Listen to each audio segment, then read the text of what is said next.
Evening, ladies and gentlemen, and welcome back to yet another episode of Unplugged Gospel. You get everything related to gospel industry, or should I say, Christianity. Well, this episode is brought to you by Corona Hotel as our host, Nthabiseng. And also, behind the scene, Zwavhudi media, they're doing wonderful work. So you can talk to them. You can get them on their Facebook page. You can search them there. You'll find them. If you need pictures, if you need videos, if you wanna make memories, such things, you can talk to them. But we have a very beautiful guest here, guys. She is married. She's taken. So, ladies and gentlemen, help me to welcome on the show Nthabiseng Florah. How are you, my sister? I'm good, thank you. How are you? I'm good. Who's Nthabiseng Florah? Nthabiseng Florah is a young Sotho woman. I was born and raised in the landscapes of Lesotho. I am the first daughter and the eldest sibling in my family. So I'm a wife and a minister, of course. I'm a sister, I'm a friend. Yes. So how did you grow up? You said you are from Lesotho. Yeah. How's life there? How did you grow up? Lesotho is a very peaceful place. Of course, not as peaceful as Venda is, but Lesotho is a very peaceful place. Lesotho is not big. I grew up in a normal family. I can say middle class family. We were okay. We had everything that we needed. I went to school in Lesotho and it was beautiful. I grew up in a Christian family. Hey, sometimes this Google thing. Hey, are you a model? Are you an actor? No. Maybe that's another Nthabiseng. No, I'm not a model. I'm not an actor. But I do presenting as well. Oh, you do presenting as Yes. well? Yeah. Okay. No, it's fine. Now you can interview me. Not at all. This is not my sport. But yeah. Now you can interview me. Yeah. Okay. Your ministry. Yes. How did that come about? So, I grew up. I'm an extroverted individual. So when I was growing up, I remember this one time, my uncles, when family meetings and the likes, my uncle would be there singing, "I'm Taliban, dance and the likes."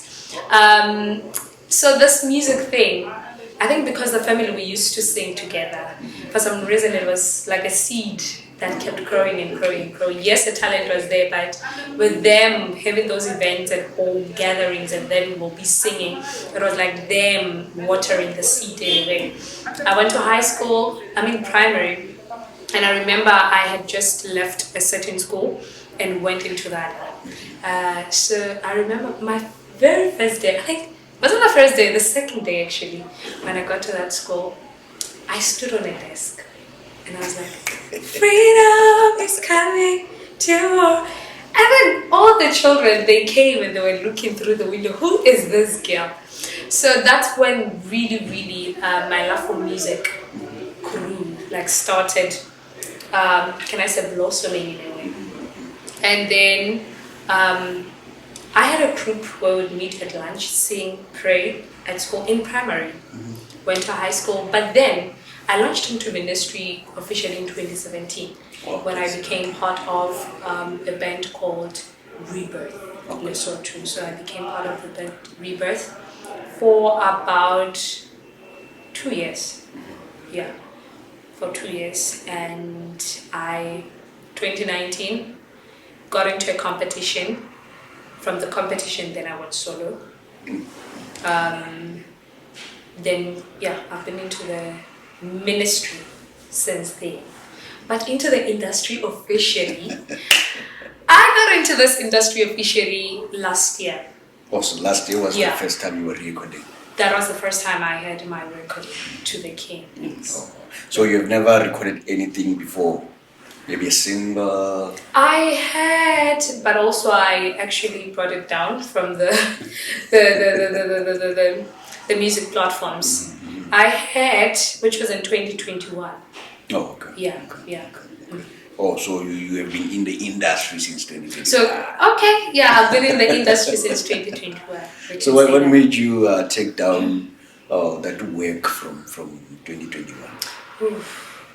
That was one of my favorite songs anyway. So I recorded this song in 2021. It was after COVID-19. Oh. It was a beautiful song, but then I got to realize that at the time I was still not yet, for lack of a better word, skilled. Okay. The structuring of the song and everything were not, to that. I'm a perfectionist. And I think at the time I hadn't learned that perfection is a journey. It's not something that you start with. Yeah. So by the time I realized that, I have already brought down the song because I was like, I want to reprint myself. So yeah. I can see that the finger is shining. The finger it's shining. Oh, who's the lucky guy? Who's the lucky guy? Yeah, so I got married in 2023. Yes, in 2023. Hi, by the way, my husband is sitting over there. So I got married in 2023 to a wonderful man. He's such a great blessing, such a support system, such an amazing man, Mr. Rorima Putsi. Yes, that's my husband. Yeah. The daddy. Yeah. Man, this is beautiful. So how has been marriage like? Marriage is beautiful. Marriage is a blessing. I know people are like, marriage is a blessing. I tell you, marriage is beautiful. And I always say, I feel for me as an individual, I got to realize that, yes, I thought I knew myself, but I think that when you get into marriage, you get to realize that, the things you discover about yourself that you didn't even know they existed. Marriage, I feel like it's one of the things that will squeeze out the godliness in you. That will shape you into being like Christ, honestly, because you learn patience, you learn to love unconditionally, you learn a whole lot of things. But marriage is such a blessing. Having someone who supports you, that companionship, someone who, like when you get back home exhausted in the likes, knowing that there's someone waiting for you, just that on its own, it's such a blessing. Someone who prays with you, who fights with you. You don't do things alone now. You have someone who can intercede on your behalf. You have someone who can support you in all sort of ways. So marriage is a blessing. It is beautiful. I'm an advocate of marriage. And I'm a matchmaker, by the way. Christian matchmaker, so yeah. That's how much I believe in love and marriage. The good thing is, husband is here. So husband can confirm. Is the wife telling the truth? Yeah. So don't be afraid to get married. Marriage is very beautiful. Let's get to now you recording. Yeah. How was the journey? Ooh. And you mentioned that you took down your previous work because there was lack of skill. Yeah. Now coming to record, how was the build-up?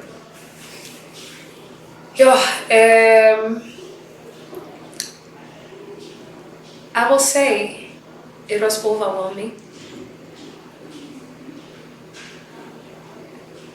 On my side, also personal on stage, it was not easy, but easy at the same time. The reason for me to say this is that planning for a recording, it's not an easy thing. Yeah, it's a lot of work. It's a lot of work. That needs a lot of money. And yeah, the journey. That's where you get to realize that I thought I had people, and all of a sudden you realize that I don't have anyone. I don't have anyone, you know? I don't have anyone. You thought, you know, that people be like, record. And then when you do it, they're so silent. Some of them don't even show up. Yeah, they don't even buy a ticket. They don't even buy tickets to come to support you. But the journey was not easy at all. But it was sustained by God, and I'm grateful for my husband. Because one of the things that made it not be so difficult for me, it was his presence. And I'm talking about last year, August. It was his presence. He went all out. He supported me. Sure. Is your manager? Not at all. My manager is Mr. Selector. But at the time, he was not yet my manager. Okay. That's where we met, actually, at my live recording, because they were going to shoot there. So at that time, it was not easy. It was not easy, and my husband is not into the industry. So for him, it was something new, but he still chose to support me either way. He's not in the industry. He's never been, you know, a lover of music to such an extent, but he married a musician and worshiper. So yeah, he made things bearable. He alleviated a lot of stress on my side. So yeah, it was the first recording, it was okay. The second recording, it was also easier because now there were two of them, my husband and my manager. So I didn't really feel the burden. Yeah. But hey, recordings are challenging because things don't always go as you had anticipated or planned. Yeah, a lot happens in the process. But also I learned a lot. One of the greatest things I learned from this recording that I had in August of this year, it is that it's okay to start small. Yeah. It is okay. There's always a starting point. Don't want to start great and become, you know, do all those things that you see people doing because you're like, oh, if someone did that, oh, I can do it then. It's okay to start small. Yeah. Don't overburden yourself, because tell you what, this one was not easy. It affected us even as a family in a way. Financially, it broke us. So yeah, you learn that it's okay to start small. It's okay to hear from God as well. Very important to hear from God, and to plan well, plan in time, prepare in time. So yeah. You mentioned something that your husband is not really into the industry of gospel music. It reminds me of something that I heard somewhere, and this person said that love is not about shape, it's not about complexion, it's not about body-wise or anything, but you love with commitment. Yeah. With that being said, we are going for a air break. We're coming back soon.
Well, welcome back to the King.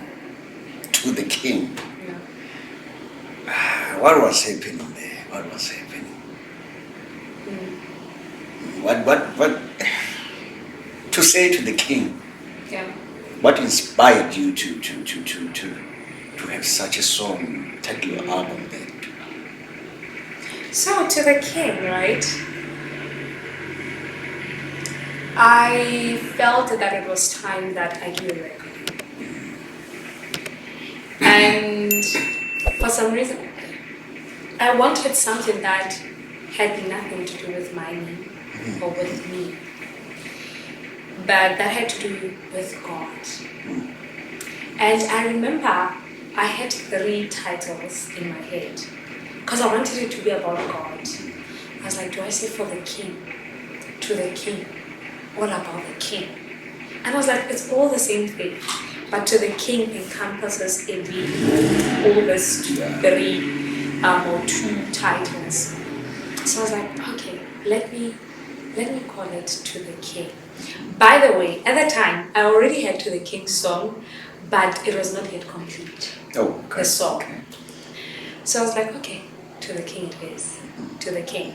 And the reason To the King it is because I wanted it to be a gathering of worshippers where we just focus about God, or we focus on God, and it's all about God and for God. That has nothing to do with us. You know, someone says worship is that one thing that has everything to do with God and nothing to do with you. Yeah. And that's what I wanted it to be. So even the songs in the album To the King, it's surrender songs and worship songs. There is no God do this for me. God, it's all about God have you. It's all about God, you are good, you are great.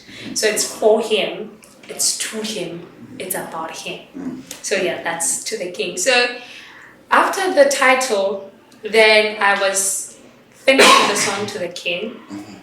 So we write in different ways. I was just doing my dishes. I worship anytime, anyway. And for some reason, there was another thing. Hallelujah, hallelujah, to the King. I was like, this is it. I got my phone, I recorded it. I was like, babe. Every time I listen to this, what do you think? So yeah, that's how I came about the title To the King and the song To the King.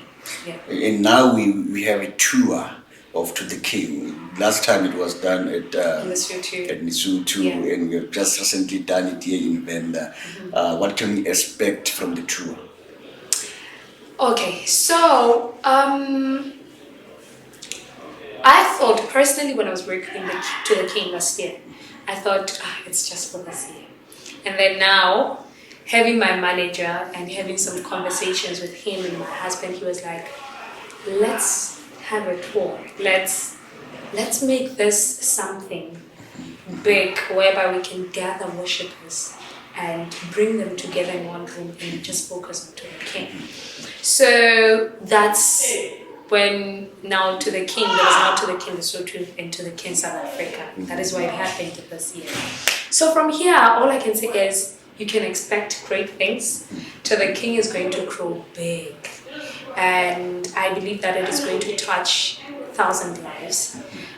Because the aim is just to bring worshippers together wherever we just focus on God and it's all about Him. God, yeah. You know, it's all about Him. Sometimes when we gather as believers, we make it about ourselves and God. Yeah. You know, but this time we just want to say, you know, let's just focus on Him. I remember one of the things also that influenced to the title, I'm sorry I'm going back there. The first time I came to Venda, I don't know whether it's Venda, in Tzaneen. I was in Tzaneen. Okay. Yes. It was in 2019. I had a car accident and I had just got up from a wheelchair. And I was still using crutches at the time. And I was invited by Pastor Rudolph Mabasa. Oh, okay. No, not Pastor Rudolph, the friend, Pastor Don Mushwana. So Pastor Don is like my grandfather. He's such a blessing. I met them with Pastor Rudolph. So he invited me to the church. I think it's Faith Mission. So at the time, it wasn't even my first time coming to the site. I was still in crutches. And I remember standing on that stage and I was singing this song, I'll be doing it tonight, and I felt the Lord say, focus on me. And as you focus on me, I will put your broken parts together. I will heal you. And I'm not lying. As I was singing that song, I felt my bones. You know when you feel the bones? I have a pin in my leg. Like I could feel my bones coming together. I don't know if it is what happened when the Lord said to Elijah, man of God, speak on these bones. But that is what was happening to me. I felt the bones coming together. And trust me when I tell you, when I got off stage, I was broken. I forgot that I had crutches. I actually left them. No, I took the crutches actually and went to the bathroom. I forgot them in the bathroom because when I came out, everyone was like, what happened? Oh my God, what is going on? And everyone, the church members, they were so excited because I literally couldn't walk without them. That was my healing.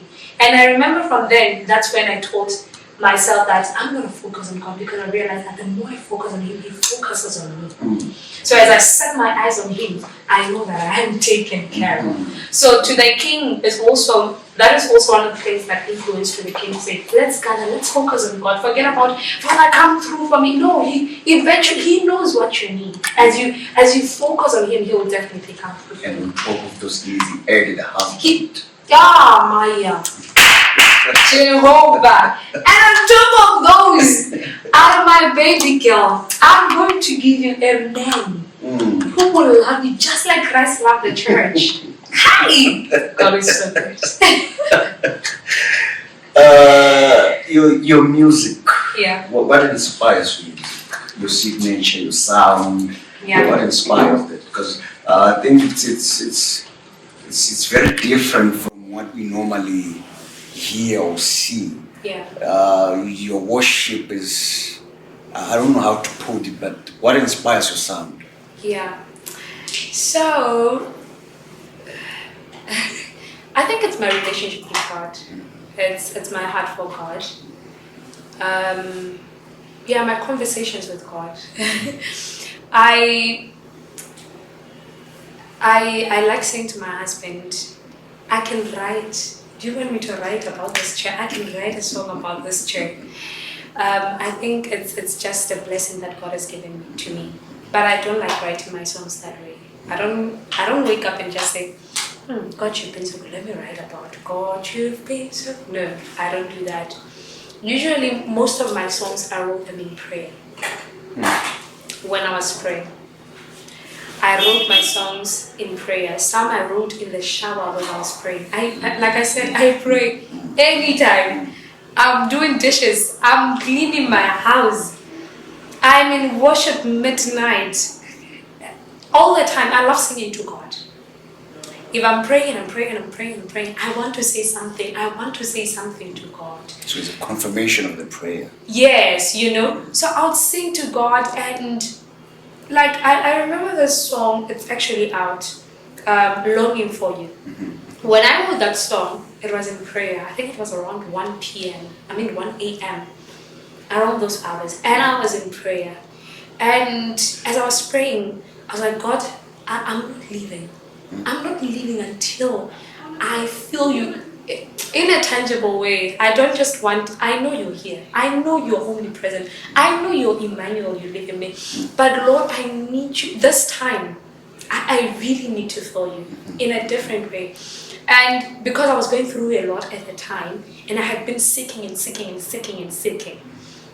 So when I wrote that song, Longing, when you pray the word, right? And I was like, you know what? I'm willing to sit like Mary. I will sit at your feet. I will sit at your feet. I want you to empty all of me and pour more of you in me. So that when I get up from here, I will know what I have to say. I don't want to be like Martha and just be busy going up and about. So that's when I wrote that song. I'm longing for you. And it has that part, I'm willing to sit at your feet like Mary did. So most of my songs, I write them in prayer. Whether I'm cleaning, I'm doing what? Eventually, as I praise God, as I worship God, I'll come with something. So I don't really have a song that I sat down and I was like, I'm gonna write this song. My phone has parts and pieces, and because I have so much to say, I always omit some of the things, and I'm like, oh, it's gonna be a long song. At first, my husband would say, your song have a lot of lyrics. Your songs have a lot of lyrics, and it always bothered me because people used to say that. Then I got to discover Nthabiseng Oyekhem, one of my favorites ministers, and I was like, no. It's not much. No, it's okay. It is okay, because I listen to Minister Nthabiseng and I'm like, it's fine. It's okay. So yeah, that's what inspires my music, my relationship with Christ. We're running out of time, man. I hate waiting under pressure. What can we expect from ministry from now on? Stay any single coming, any album? Yeah. So yes, I'll be releasing some of the songs from To the King, Lesotho. We are planning on releasing 2, somewhere there. So please be expectant. Beloved, be expectant. It is going to be amazing. We are releasing To the King, and we are releasing Hosanna, and also we were hoping to release a hymn medley. O Hallelujah Jesu. It's a Roman medley song, a Roman hymn. I don't know whether, please forgive me, Roman Catholics. I don't know whether it's a hymn but I love the message of the song. So yes, I'm really excited, and there's still more to come. So I'll say to people, be expectant, and yeah. So in terms of booking you, where do we go? Hey, ask me. Where do you go? Where do we book you? I want to ask you a question, my brother. Are you married? I'm not married, but I've got a special person. Glory to God. My sister, you are blessed, because this man here, I can tell he loves marriage. Eh? I love it. I can tell. But I don't have money. Money for what? For marriage. We'll speak behind the camera. Anyway. But anyway, yeah, for the bookings, there are details on my Instagram account, on my Facebook page. So you can go to my Facebook page, Nthabiseng Florah. Florah with an H. Yes, and also Nthabiseng Florah on Instagram. So once you get to the page, you will see the details on where you can book. So your music is on YouTube? My music is there on YouTube, iTunes, music platforms. You can find my music. Yeah. What's your advice to the upcoming gospel singers? What can you advise them? Well, there's so much I would want to say, right? Because I think as you're growing, we learn as we grow, But I just want to say 2 things. Firstly, understand why you're getting into the gospel, or you're doing gospel. Because I think that there's a difference between being in the gospel industry and being into ministry. Yeah, I feel like those are 2 different things. Yeah, we have people who are into the industry. I sing about Jesus, but my life doesn't really reflect Christ. And we have those who are into ministry. I sing about Jesus, and yes, even how my life and everything, it reflects what I sing about. So know whether you're getting into the industry or it's ministry for you. Obviously, to someone it might be like, how do you step? But you get what I'm saying.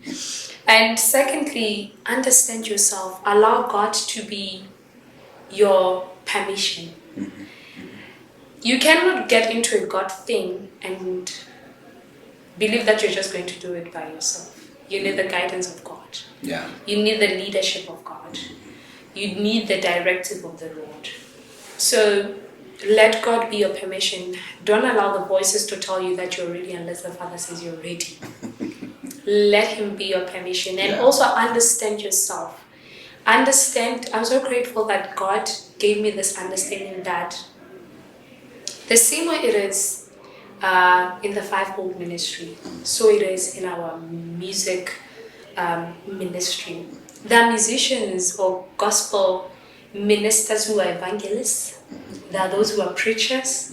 There are those who are prophets. We talk about prophetic worshippers and prophetic. Understand yourself. And once you understand yourself, it will also help you to know which places to go to. Yeah. It will help you to know what kind of people to associate with and the likes. So yeah, that's One last question. What can we expect tonight from your performance? What can we expect? for Gadezemba.